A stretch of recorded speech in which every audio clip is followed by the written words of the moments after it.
આજથી ગુજરાત સરકાર દ્વારા આયોજિત 11મી ત્રિદિવસીય ચિંતન શિબિર સોમનાથ ખાતે શરૂ થવા જઈ રહી છે।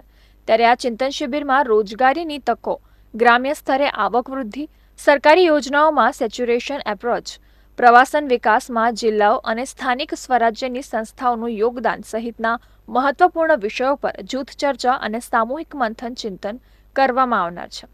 ચિંતન શિબિરના પ્રારંભ પૂર્વે રાજ્યના મુખ્યમંત્રી ભૂપેન્દ્ર પટેલે શ્રી સોમનાથ મહાદેવના દર્શન અને ગંગાજળ અભિષેક કરી મહાદેવને પૂજા સામગ્રી અને પુષ્પમાળા અર્પણ કરી હતી। જેડી પરમાર અને ટ્રસ્ટના સચિવ યોગેન્દ્ર દેસાઈએ મુખ્યમંત્રીનું પુષ્પગુચ્છ વડે સ્વાગત અભિવાદન કર્યું હતું।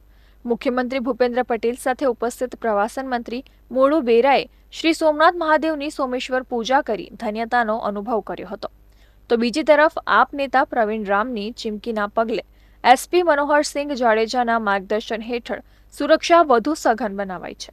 અત્રે ઉલ્લેખનીય છે કે પ્રવીણ રામે મુખ્યમંત્રીને પત્ર લખી ઇકો ઝોન તેમજ જિલ્લાના અન્ય સળગતા મુદ્દાઓ પર ચિંતન કરવા માટે સમય માંગ્યો છે।